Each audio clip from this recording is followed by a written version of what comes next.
اللہ نے قرآن میں فرمایا کہ الا بذکر اللہ تطمئن القلوب، اللہ کے ذکر سے دلوں کو سکون ملتا ہے. اب پتہ ہے لوگ وظیفے پڑھتے ہیں پیسہ حاصل کرنے کے لیے، وظیفوں میں اللہ کا ذکر کیا جاتا ہے، حالانکہ اللہ کہہ رہا ہے وظیفوں سے پیسہ نہیں، وظیفوں سے کیا ملے گا؟ سکون ملے گا. سکون کے لیے کوئی وظیفہ نہیں پڑھ رہا ہوتا. کمال کی بات ہے یا نہیں ہے؟ ابے بھائی صبح شام لوگ ہمارے پاس آتے ہیں، مفتی صاحب پیسے ہی نہیں ہیں، بے روزگاری ہے، بل اتنا آ گیا، دل چاہ رہا ہے وہ بل بکری کو کھلا دیں.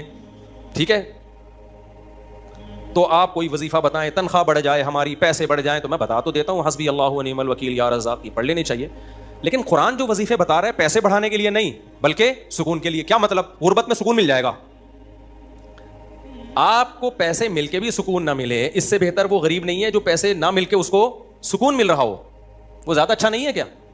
وہ تو زیادہ اچھا ہے بھائی. اس لیے اللہ فوکس دولت کو نہیں کر رہے، کس کو کر رہے ہیں فوکس؟ سکون کو فوکس کر رہے ہیں اللہ تعالیٰ. میں نے ایسے غریب دیکھے ہیں، ایسا دل ہنس رہا ہوتا ہے، مسکرا رہا ہوتا ہے مستیوں میں. اکثر میں ایک واقعہ بتاتا ہوں نا، ہمارے گھر میں مزدور آتے تھے، والد صاحب حیات تھے، انہوں نے اللہ ان کی مغفرت فرمائے، انہوں نے فرش بنوانا تھا. تو مزدور جو تھے نا صبح سے لگے ہوتے تھے اور گنگنا رہے ہوتے تھے. مزدوروں کے گانے بھی آپ کو پتہ ہے پرانے زمانے کے ہوتے ہیں، گنگنا رہے ہوتے تھے اور وہ لگے ہوئے ہوتے تھے نا. شام کے وقت جب وہ پلستر کر رہے تھے فرش میں، تو میں تھا، میری عمر ہوگی 20-22 سال. میں نے کہا یار اس فرش میں نا آپ جو ہمارے صحن کا فرش بنا رہے ہو یہ تھوڑا سا چکنا فرش ہو، یعنی بالکل جیسے ہوتا ہے نا پلین، ایسا فرش ہو، ایسا بنانا. تو کہنے لگے، اب مستی میں ہے نا، شاید لاہور کے ہوں گے، اب ان کو کھیلنے کا موقع مل گیا مجھ سے. انہوں نے کہا یہ فرش آپ چاہتے ہو ذرا چکنا پلین فرش ہو تو اس میں سرسوں کا تیل ڈلے گا یا ناریل کا. بولا تو میں نے کہا یار میں لے آتا ہوں ناریل کا تیل ڈال دو اس میں بھائی، کیا خیال ہے؟ تھوڑا سا کیا ہو جائے گا، پھسلن پیدا ہو جائے اس میں. کہہ رہے نہیں اس میں ناریل کا تیل ڈلے گا. اب میں جا رہا ہوں لینے کے لیے، وہ تو شکر ہے مجھے کسی نے روک دیا، کیا کر رہا ہے بھائی. تو وہ کھیل رہے تھے نا، شام کا وقت تھا. پھر دوبارہ اسی طرح کا کوئی مذاق، تو مجھے پھر میں نے کہا یار تم لوگ بڑے مستی میں ہو. کہتے ہیں یار یہ ہمارا فل مستی کا ٹائم ہوتا ہے. وجہ اس کی ہے، ان کے الفاظ دیکھو. کہہ رہے ہم صبح سے تھکے ہوئے ہیں، مغرب کی اذان ہونے والی ہے، فرش کمپلیٹ کریں گے، گھر جائیں گے، تھکے ہوئے ہیں نا ٹھیک ٹھاک، دہاڑی ملے گی، گھر جائیں گے، نہائیں گے، دھوئیں گے، منجی پہ بیٹھیں گے، بیوی بچے ہمارا انتظار کر رہے ہیں، شدید بھوک میں کھائیں گے کھانا، اس کے بعد لمبے ہو کے سو جائیں گے. کل کا نہیں، دہاڑی آج کی ہے، کل کی نہیں ہے. ان کو صرف میں خوشی ہے، کام ملا ہوا ہے یار، کام ملا ہوا ہے. سمجھ رہے ہو کہ نہیں سمجھ رہے؟ ان کو خوشی اس بات کی ہے کہ ہمیں کیا ملا ہوا ہے، ٹھیک میں کام ملا ہوا ہے، مزدوری مل گئی، یہ بہت بڑی خوشی ہے ان کے لیے. اور انہی دنوں میں کروڑ پتی لوگوں کو ڈپریشن میں دیکھ رہا تھا. تو خوشی کا تعلق، حکیم اختر صاحب رحمہ اللہ تعالیٰ ایک جملہ بڑا اچھا فرمایا کرتے تھے کہ بادشاہ اٹیک ہمیشہ بادشاہ پہ کرتا ہے، بادشاہ کبھی بھی بھنگیوں کو اور نیچے طبقے کو اپنا ہدف نہیں بناتا. کبھی آپ نے کسی ملک کے بادشاہ کا خلاف، کسی بادشاہ کا بیان کسی جمعدار کے خلاف نہیں سنا ہوگا کہ جی سعودی عرب کا بادشاہ کہے کہ پاکستان میں وہ جو فلاں جگہ جو چپڑاسی ہے مجھے بالکل پسند نہیں ہے. وہ کبھی سنا آپ نے؟ بادشاہوں کا ہدف کیا ہوتا ہے؟ وہ ہو سکتا ہے امریکہ کے صدر کے خلاف بیان دے دے، وہ بڑے کسی اور کے خلاف بیان دے دے، اٹیک بھی کریں گے.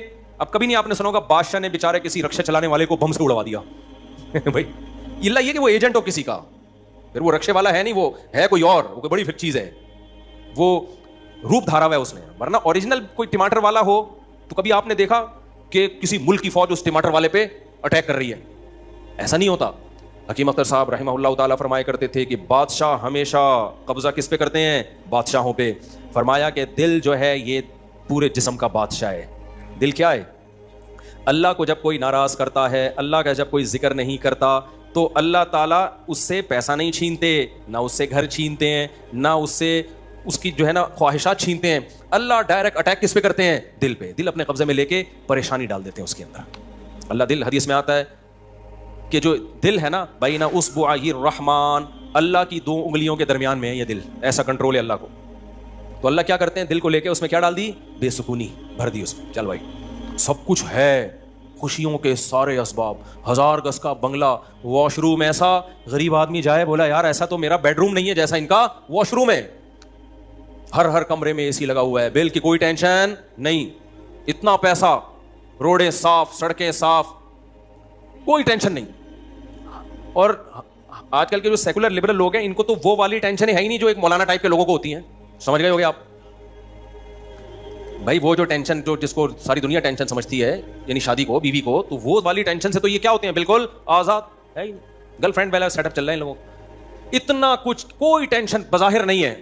اللہ کہتے ہیں کوئی بات نہیں، تو نے مجھے ناراض کیا نا، تو ان تمام تر وسائل کے باوجود تجھے ناکام کروں گا میں. کیونکہ اگر وسائل چھین لیتا نا اللہ تعالیٰ پھر تو بھائی ہر ایک کو ٹینشن ہو جاتی ہے. اللہ کہتا ہے ان ساری خوشیوں میں ان خوشیوں پہ اٹیک نہیں کروں گا. میں بادشاہ ہوں. بادشاہ حملہ کس پہ کرتے ہیں؟ بادشاہوں پہ. تیرے دل کو اپنے قبضے میں لے کے اس میں سے سکون نکال کے اس کی جگہ کیا ڈال دوں گا؟ بے سکونی. جتنا گناہوں میں لذت حاصل کرنے کے لیے آگے بڑھے گا نا. اچھا پھر ایسا شخص کیا کرتا ہے جب بے سکون ہوتا ہے تو پھر وہ سکون کے لیے شراب کباب کی طرف جاتا ہے, لڑکیوں کی طرف جائے گا, زنا کی طرف جائے گا, دوستیوں کی طرف جائے گا, فحش موویز کی طرف جائے گا. اللہ کہتے ہیں کہ اب جتنا ان چیزوں میں جائے گا نا وقتی خوشی ملے گی, وقتی راحت, لیکن بے سکونی کے جال میں پھنستا چلا جائے گا. شاعر نے کہا نا جتنا تڑپو گے جال کے اندر جال گھسے گا کھال کے اندر. پرندہ جال میں جب پھنس جائے تو ایک طریقہ تو ہو سکتا ہے آزاد ہونے کا کہ ہلے نہیں, اور جب مالک آئے جال کو ہٹائے تو اس وقت آنکھ بچا کے نکل جائے, شاید 1% چانس ہو. لیکن اگر وہ ہلنا شروع کر دے تو جال لپٹتا چلا جائے گا کہ نہیں چلا جائے گا؟ دیکھو مچھلی جب کانٹے پہ منہ مارتی ہے اس کے پاس اس وقت آپشن ہوتا ہے کہ ہل نہیں, بڑے آرام سے کسی طریقے سے واپس, شاید 1% چانس ہو, لیکن ہلے گی تو اوپر بیٹھا ہوا آدمی سمجھ جاتا ہے کہ شکار اس میں پھنس گیا ہے. ہلنے سے پتہ چلتا ہے, زور لگانے سے, پھر وہ کھینچتا ہے. تو جتنا پیچھے زور لگائے گی کانٹا اتنا زیادہ اندر گھسے گا. تو نافرمان کیا کرتا ہے؟ وہ سکون کے لیے فحش فلموں کا سہارا لیتا ہے, وہ لڑکیوں کا سہارا لیتا ہے, وہ نشے کا سہارا لیتا ہے, شراب کباب کا سہارا لیتا ہے. اللہ کہتے ہیں میں نے تجھے کہا تھا کہ تو شریعت پہ نہیں چلے گا, مجھے یاد نہیں کرے گا, بے سکونی میں جائے گا. تو کمبخت اس بے سکونی کے علاج میں اور زیادہ بے سکونی کے اسباب اختیار کر رہا ہے. اللہ دوبارہ اس کا دل ہاتھ میں لے کے جتنا پہلے بے سکونی ڈالی تھی نا وہ بے سکونی اور زیادہ ڈال دیتے ہیں اس میں. سمجھتے ہو کہ نہیں سمجھتے ہو؟ تو میں یہ عرض کر رہا تھا اللہ میاں نے کیا فرمایا, الا بذکر اللہ تطمئن القلوب. اللہ کو یاد کرو گے تو دلوں کو سکون ملے گا. اس سے پتہ چلتا ہے کہ اللہ چاہتے ہیں کہ ہمارے دلوں میں سکون آئے, تبھی اللہ نے اپنی اطاعت پہ کیا رکھ دیا؟ سکون. اب ذکر جس پہ سکون ملتا ہے نا اس ذکر کی 2 قسمیں ہیں. کتنی قسمیں بھائی؟ 2. کچھ کام نہ کرنا یہ بھی ذکر ہے, ذکر کہتے ہیں یاد رکھنے کو, اور کچھ کام کرنا یہ بھی کیا ہے؟ ذکر. ذکر یاد, عربی میں ذکر کا مطلب کیا ہے؟ یاد. کہتے ہیں تذکرہ کیا ہے اس نے, یہ تذکرہ ذکر سے ہی نکلا ہے. کہتے ہیں نا فلاں آدمی آپ کا تذکرہ کر رہا تھا, آپ کا ذکر خیر کر رہا تھا, اس کا مطلب غیبت کر رہا تھا. آج کل مطلب یہی ہوتا ہے اس کا, کوئی کہنا آپ کو یاد کر رہا تھا اس کا مطلب برائیاں ہی کر رہا ہوگا. اچھائی آج کل مارکیٹ میں اچھائی بیان کرنے والے شارٹ ہیں مارکیٹ میں. تو ذکر کا مطلب کیا ہے بھائی؟ یاد رکھنا. تو اللہ کہتے ہیں جو اللہ کو یاد رکھتے ہیں ان کے دلوں میں کیا پیدا ہوتا ہے؟ سکون. اور اللہ نے کہا الا, خبردار. یہ اللہ کا لفظ تنبیہ کر رہا ہے کہ اس بارے میں دوسری رپورٹیں بھی ہیں. کچھ لوگ کہتے ہیں اس کام سے سکون ملتا ہے, کچھ کہتے ہیں اس سے سکون. اللہ کہتے ہیں الا, خبردار, کسی کی باتوں میں آنے کی کوشش مت کرنا. یہ اللہ کا لفظ جو ہے نا یہ اس لیے لگا دیا, خبردار, یہ ساری فیک نیوز ہیں, یہ سب پروپیگنڈا ہے. دل میرے ہاتھ میں ہے تو سکون بھی کس کے ہاتھ میں ہوگا؟ میں جو چاہوں اس میں ڈال دوں. سکون ایک ایسی چیز ہے اپنے اختیار سے کبھی آتی نہیں ہے. آپ خوش رہنے کی کوشش کرو تو تھوڑا سا کچھ اسباب اختیار کر لو گے, اس سے زیادہ نہیں ہوگا. جن لوگوں نے خوش رہنے پر کتابیں لکھی ہے نا ان میں بہت سے خودکشی کر کے مرے ہیں. سمجھ رہے ہو؟ کتابیں لکھ گئے کہ خوش ایسے رہتے ہیں. کتاب لکھ کے جب وہ چلی نہیں مارکیٹ میں تو اسی سے ڈپریشن میں چلے گئے. وہ یار یہ چل کیوں رہی مارکیٹ میں, کیا خیال ہے بھائی, یہ بک کیوں نہیں رہی, اتنی محنت سے ہم نے لکھی ہے, اسی سے کیا ہو گئی ان کو؟ ڈپریشن ہو گئی. خوشی پہ ورک شاپ کرنی تھی, پبلک ہی نہیں آئی, اسی سے ٹینشن میں چلے گئے. یار پبلک تو ہے ہی نہیں, سارے پیسے ضائع ہو گئے, تو وغیرہ وغیرہ بہت سارے مسائل ہیں لوگوں کے ساتھ بھائی, سب کے ساتھ ہی ہوتے ہیں. تو اللہ میاں نے کہا کہ یہ دل کسی موٹیویشنل اسپیکر کے ہاتھ میں نہیں ہے. آج کل گورے بہت ورک شاپس کروا رہے ہیں نا, خوش رہنا خوش رہنا. تو اللہ کہتے ہیں کہ دل اور دماغ یہ 2 چیزیں کس کے کنٹرول میں ہیں؟ میرے. تبھی میں نے نیند پر اتوار کو بیان کیا, وہ لازمی سن لیے گا کہ نیند بھی کس کے کنٹرول میں ہے؟ اللہ کے. نیند کی گولی نیند کے اسباب پیدا کر دیتی ہے. ماہرین کہتے ہیں کہ سوتا آدمی اپنی طاقت سے ہی ہے, سلا کوئی نہیں سکتا آپ کو, کیونکہ دماغ آرڈر کرے گا نا سونے کے لیے دماغ کو, تو دماغ تھوڑی آرڈر کرے گا, دماغ کے اوپر کی کوئی چیز آرڈر کرے گی دماغ کو کہ آپ سو جاؤ. دماغ باقی چیزوں کو آرڈر کر سکتا ہے کہ رک جا, بولنا بند کر دے, سننا بند کر دے, آنکھیں بند کر لے. یہ سب چیزیں دماغ کے کنٹرول میں ہیں. دماغ کے کنٹرول میں نہیں ہے. ابے کیا ہو گیا, کیسے سمجھاؤں؟ دیکھو دماغ کے کنٹرول میں نہیں ہوتا کبھی بھی. مینیجر صاحب مینیجر کے کنٹرول میں نہیں ہوں گے. مینیجر کو کنٹرول کرنے کے لیے کوئی اوپر کی چیز ہوگی. حکمران کو اوپر کی طاقتیں کنٹرول کرتی ہیں. اللہ سمجھتا ہے یا نہیں سمجھتا؟ تو پھر وہی سیاسی باتیں نہ شروع ہو جائیں, اس لیے میں واپس کر رہا ہوں. عوام بھی کنٹرول کرتی ہے بعض دفعہ, بنگلہ دیش میں جیسے کیا ہے نا. خیر, تو اچھی خبر ہے الحمدللہ, بنگلہ دیش سے بہت اچھی نیوز آ رہی ہے.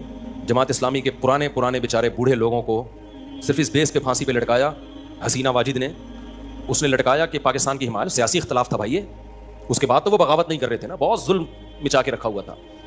اچھا اس پہ بنگلہ دیش میں جو انقلاب آیا اس پہ لوگ میرے بیانات پہ تبصرہ کر رہے ہیں. مفتی صاحب تو کہتے ہیں حکومت کے خلاف بغاوت جائز نہیں ہے. بھائی ہم مسلح بغاوت کے قائل نہیں ہیں. مسلح تلوار لے کے عوام نے وہاں مسلح بغاوت نہیں کی ہے. مسلح بغاوت نہیں کی ہے عوام نے. پوری عوام جمع ہو گئی تھی. آپ کے ہاں تو عوام ہے, ابھی کیا میں بولوں, کراچی کی تو ماشاءاللہ عوام کو اللہ ہدایت دے, اس ظلم کے خلاف نہیں دھرنا کر سکتے جو براہ راست ان کے اوپر ہو رہا ہے, جو قتل ہو رہا ہے نا کراچی کی گلیوں میں. گٹر بٹر پہ تو بیان ہم نے چھوڑ دیے, ابھی تو قتل و غارت پر بات کرو. جس طرح سے کراچی میں ڈاکوؤں کا راج ہے, بات بات پہ 5-5 ہزار کی خاطر بندہ قتل ہو رہا ہے. کراچی کی عوام اس پہ احتجاج نہیں کر رہی ہے. حسینہ واجد جیسی انقلاب کہاں سے لائے گی بھائی؟ اس لیے ہم کیا کریں, ہم مسلح اس کی بات کرتے ہیں, کیونکہ اگر مسلح بغاوت ہوگی پھر تو خون خرابہ ہوگا, بہت بربادی ہوگی, پھر کٹیں گے لوگ, مریں گے, نتیجہ پھر غیر جو طاقتیں ہیں وہ قبضہ کر لیں گی. اس کے ہم قائل نہیں ہیں.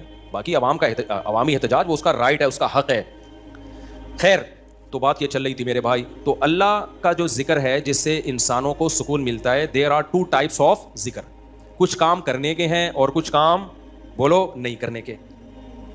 دیکھو آپ کا زنا کا دل چاہ رہا ہے اور زنا کے اسباب بھی ہیں, آپ زنا نہیں کرتے, آپ نے اللہ کا بہت بڑا ذکر کر لیا, حالانکہ کچھ بھی نہیں دیکھنے میں لگے گا آپ نے کوئی ذکر بولو نا نہیں کیا, دیکھنے میں لگے کچھ بھی نہیں کیا آپ نے. اتنا بڑا ذکر کیا کہ میزان کے ترازو میں قیامت کے دن اس سے بھاری کوئی نیکی نہیں ہوگی. نبی صلی اللہ علیہ وسلم نے فرمایا, 7 یظلھم اللہ فی ظلہ یوم لا ظل الا ظلہ. 7 آدمی ایسے ہوں گے جن کو اللہ اس دن عرش کے سائے میں جگہ دے گا جس دن اللہ کے سائے کے علاوہ کوئی سایہ نہیں ہوگا. ان میں رجل شاب, ایک وہ نوجوان, دعتہ امرأۃ ذات حسن و جمال, او کما قال صلی اللہ علیہ وسلم, جس ذات حسن و مال, غالباً مال کے الفاظ ہیں, حسین بھی ہو مالدار بھی ہو, ایسی عورت زنا کی طرف دعوت دے. یہ جواب میں یہ نہیں کہہ کہ میں بوڑھا ہو گیا ہوں, یا میرے اندر رغبت ختم ہو گئی ہے, یا مجھے سوسائٹی سے ڈر لگتا ہے, کسی نے خفیہ کیمرہ نہ لگا دیا ہو, ان سب چیزوں سے میں گھبراتا ہوں. نا نا نا نا نا, یہ کہے سارے اسباب موجود ہیں, صرف ایک رکاوٹ ہے, انی اخاف اللہ. آج میں اگر زنا کروں گا تو کل مجھے اس کا حساب دینا پڑے گا, اس کی سزا اللہ نے جہنم کی آگ رکھی ہے. نبی نے فرمایا اس بیس پہ جو رک گیا, دعوت عورت دے رہی ہے اور یہ رک جائے, تو یہ بہت بڑا ذاکر ہے, اس نے تہجد گزاروں سے زیادہ اللہ کا ذکر کیا ہے. ہم تو اس کو ذکر اللہ کرنے والا سمجھ رہے ہیں, اس پوری رات تہجد پڑھتا رہے, تلاوت کرتا رہے, تو کہتے ہیں بڑا پہنچا ہوا ہے. بھائی یہ اس سے زیادہ پہنچا ہوا ہے, صحیح ہے نا. اللہ اس کو بلائے گا اور اللہ کہے گا ایسے تمام لوگ سائڈ پہ آ جائیں. دیکھو لائن لگی ہوئی ہوتی ہے نا جب دھوپ میں, رش میں, اور کہیں جیسے پہلے بل جمع کرانے کے لیے لوگ جمع ہوتے تھے, تو موبائل میں اپلیکیشن آ گئی ہے, بل جمع کرانے کے لیے نا لوگ لمبی لمبی لائنوں میں لگے ہوئے, پاسپورٹ کی لمبی لمبی لائنیں لگی ہوتی ہیں. اچانک کوئی آفیسر کہے بیچ میں سے, بھائی آپ ادھر آ جائیں, گڈی نو سائڈ چلاؤ, آپ آ جاؤ. آپ کو کیسا لگے گا بھائی؟ زبردست. میں سعودی عرب میں تھا تو لمبی لائن لگی ہوئی تھی, وہ کوئی امیگریشن آفیسر نے پتہ نہیں کوئی پہچان لیا ہوگا یا کوئی تعلقات ہوں گے, آپ سائڈ پہ آ جاؤ. مجھے بڑی شرم آ رہی ہے بھائی یار, میں پگڑی میں, اور یہ لوگ بولیں گے یار ہم بیوقوف ہیں جو لائن میں کھڑے ہوئے ہیں, لیکن سعودی عرب میں آپ نو نہیں کر سکتے. وہ اگر آپ کو عزت دے رہے ہیں تو آپ کو عزت لینی پڑے گی, ٹھیک ہے نا, ورنہ پھر جو وہ بے عزتی دیتے ہیں نا وہ اس سے ڈبل ہوتی. اس نے کہا شاید وہ کہیں کوئی ہمارے دوست تھے, انہوں نے کہا کہ بھائی مفتی صاحب لائن میں کھڑے ہوئے ہیں, اب میں جا رہا ہوں, لوگ بڑ بڑ یار یہ کیا ہے یار, میں کہہ رہا ہوں بھائی میں گن پوائنٹ پہ جا رہا ہوں, مجھے شوق نہیں ہے, مجھے اللہ کی قسم مجھے لائن میں لگنے کا شوق ہے. ایئرپورٹوں پہ بھی, کراچی ایئرپورٹ پہ بھی جب جاتا ہوں لائن میں, اب کیا ہوتا ہے کہ وہ ہوتا ہے ان کا کوئی ایئرپورٹ کا کوئی سسٹم ہے کہ جو خاص مشہور لوگ ہیں یا کچھ ان کو کوئی پروٹوکول ملتا ہے, وہ گن پوائنٹ پہ ہو رہا ہوتا ہے, تو مجھے لوگوں سے شرم آ رہی ہوتی ہے, لوگ کیا بولیں گے یار. تو یہ خوشی خوشی نہیں ہوتا سب کچھ, تبھی ہم حتی الامکان کوشش کرتے ہیں کسی کو بتائیں نہیں, کوئی پروٹوکول لیں ہی نہیں, منہ پہ کپڑا ڈال کے جائیں. تو ہماری کوشش یہی ہوتی ہے. اچھا بھائی میرے بھائی, تو پھر کیا وہ بات کہاں سے کہاں آئے, میں بہت زیادہ گھوم رہی ہے آج. تو الا بذکر اللہ تطمئن القلوب, جس کو زنا کا موقع ملا اور اس نے زنا نہیں کیا, تو یہ سب سے بڑا ذاکر ہے اللہ کی نظر میں, ذکر کرنے والا ہے, دیکھنے میں کچھ بھی نہیں ہے بھائی. تو اس لیے علماء کہتے ہیں ذکر کی 2 قسمیں, کچھ کام نہ کرنا, یہ بھی کیا ہے اللہ کا ذکر. بد نظری کا موقع ملا, انٹرنیٹ گھر میں موجود, کمپیوٹر موجود, دیکھنے والا کوئی نہیں, فحش فلمیں کھلے عام چل رہی ہیں, آپ کس کے خوف سے بچ جاؤ؟ اللہ کے خوف سے. نہیں یار, کوئی اسباب اختیار کرو, بھاگ جاؤ یہاں سے, کوئی ہیلا اختیار کرو. یہ کم نیکی نہیں ہے بھائی, یہ بہت بڑی نیکی ہے. سمجھتے ہو کہ نہیں سمجھتے؟ اور دوسری ذکر کی قسم کچھ کرنا, جیسے نماز کے وقت پہ نماز پڑھنا, روزے کے ٹائم پہ بولو روزہ رکھنا, زبان سے اللہ کو یاد کرنا, لا الہ الا اللہ پڑھنا. صبح شام ذکر کی بہت بڑی فضیلت ہے. اس لیے میں لوگوں سے کہتا ہوں بھائی عاملوں کے پاس جا کے ذکر مت لو. اگر دل میں بے سکونی ہے, اللہ کو خوش کرنے کے لیے اللہ کو یاد کرنا شروع کر دو. دیکھو یہ بے سکونی ایسی چیز ہے, بھگانے کی کوشش کرو گے نہیں بھاگے گی, جیسے نیند لانے کی کوشش کرو گے تو آئے گی. دل دماغ ایک ہی چیز ہے, کنیکشن ایک ہی ہے ان کا. جب آپ لیٹتے ہو اور آپ کہو میں نیت کرتا ہوں سونے کی, سو جاؤ, ابھی تک کیوں جاگا ہوا ہے, سو جا, دماغ کو آرڈر دیتے رہو گے, سوئے گا بالکل نہیں سویا بھائی. سونے کا سوچنا بھی چھوڑ دو, اللہ سلائے گا تو سو گئے, ورنہ کسی کا, یعنی مسجد میں نہیں کہنا چاہیے, کسی کا باپ وغیرہ مناسب الفاظ نہیں ہے, ورنہ کوئی بھی نہیں سلا سکتا آپ کو. کیا خیال ہے بھائی؟ تو اس کا طریقہ یہ لیٹ جاؤ بھائی, خود ہی نیند آتی ہے, ایسا تھوڑی کہ سوچ رہا ہے. تو اسی طرح آج کل لوگ خوش ہونے کی کوشش میں لگے ہوئے ہیں, یار میں ٹینشن میں کیوں خوش ہوں, نہیں ہوگا بھائی, ٹھیک ہے, یہ آپ کے کنٹرول میں نہیں ہے, یہ کس کے کنٹرول میں ہے؟ اللہ کے. ہوتا ہے میرے بھائی, خوشی کا کوئی سبب بھی نہیں ہوتا. کیسا پیارا شعر حکیم اختر صاحب رحمہ اللہ اور ہمارے حضرت بھی پڑھا کرتے تھے, دل گلستاں تھا تو ہر شے سے ٹپکتی تھی بہار, دل بیاباں ہو گیا عالم بیاباں ہو گیا. عالم جہان کو کہتے ہیں, بیاباں کا مطلب چٹیل میدان. کہتے ہیں جب دل میں خوشی تھی تو صحراؤں میں بھی ایسا لگتا تھا جیسے گل و گلزار, صحرا میں بھی خوشی. جب دل گلستان تھا نا, دل باغ باغ تھا, گارڈن گارڈن تھا دل, تو ہر چیز گارڈن گارڈن لگتی, ہر چیز گارڈن گارڈن. اور جب دل میں سکون نہ ہو تو باغوں میں بھی سکون نہیں ملتا, حور و رنگ میں بھی سکون نہیں ملتا. آدمی کا دل کرتا ہے رکھ کے لگا دے ایک ٹماٹر, کسی جو بغل میں حور بیٹھی ہوئی ہے نا اس کو بھی آدمی کوشش کرے گا کہ رکھ کے لگا دے, دل میں سکون نہیں ہے. دل گلستان تھا تو ہر شے سے ٹپکتی تھی بہار, دل بیاباں ہو گیا عالم بیاباں. عالم سب, کوئی دنیا بھر کی خوشیاں اس کو خوش نہیں رکھ سکتی. تو اس لیے خوشی کی حاصل کرنے کی کوشش مت کرو, ہینڈ اوور کر دو اپنے آپ کو, تسلیم کر دو اپنے آپ کو, کس کے حوالے؟ اللہ کے حوالے. یہ فکر ہی چھوڑ دو, جو اللہ کا کام ہے وہ اللہ کو کرنے دو بھائی, آپ کا جو کام ہے آپ اس کو فوکس کرو. دیکھو ایک آدمی کو مزدوری پہ لگا دیا, سیٹھ صاحب نے بولا یہ کنواں کھود, شام کو تجھے میں 1000 روپے دے دوں گا. اس 1000 کی لالچ میں وہ کنواں کھود رہا ہے, ایسا ہی ہے نا, غریب تھا نا. اب ہر تھوڑی دیر میں دیکھ رہا ہے کہ سیٹھ بھاگ تو نہیں رہا, ایسا تو نہیں 1000 روپے دے گا کہ نہیں دے گا. پھر پوچھ رہا ہے سیٹھ صاحب ایگریمنٹ پکا ہے نا, دو گے کہ نہیں دو گے؟ اسی لالچ میں کنواں کھود رہا ہوں. سیٹھ کہا بھائی تو کام کو تو فوکس کر, جتنی دیر میں تو آتا ہے اتنی دیر میں تو کتنا گڑا اور کھود چکا ہوتا, تو اپنا کام کر, تجھے ٹائم پہ پیسے مل جائیں گے. پھر آپ گڑا کھود کے, یار بھائی دے گا نا پیسے, مذاق تو نہیں کر رہا نا میرے ساتھ. لوگوں سے پوچھ رہا ہے یہ سچ بول رہا ہے جھوٹ بول رہا ہے, اصلی نوٹ دے گا نا, جعلی نوٹ تو نہیں دے گا نا. کیا خیال ہے بھائی؟ یہ ساری سیٹھ کو غصہ آئے گا, بولے گا پتلی گلی سے نکل یہاں, کیونکہ تجھے جو کام کیا تو اس کو فوکس کر. یار ہم یہاں بیوقوف بیٹھے ہوئے, 1000 روپے میں نہیں دے سکتا تجھے, کیا 1000 کیا چیز ہے میرے لیے؟ سیٹھ کروڑ پتی آدمی ہے اور آپ کو یہ فکر لگی پتہ نہیں 1000 دے گا کہ نہیں دے گا. وہ کہے گا بھائی تو کیا تو یعنی میرے کو بیوقوف سمجھا ہوا ہے تو نے؟ 1000 روپے تو ہم جہاز بنا کے کشتی بنا کے اڑاتے ہیں اس کو, وہ یہی کہے گا نا سیٹھ. تو سکون کے خزانے کس کے ہاتھ میں میرے بھائی؟ اللہ کے ہاتھ. کھربوں کھربوں لوگوں کو اس نے خوشیاں دی ہیں, اربوں کھربوں لوگوں کو. اللہ نے کہا تمہیں جو کام میں نے ذمہ لگایا نا مجھے یاد رکھو. یاد رکھنے کا مطلب جو فرائض و واجبات ہیں پورے کرو, جو آرڈر دیے ان کو پورے کرو, جن برائیوں سے منع کیا ان سے بچو, اس کام کو تم فوکس کرو.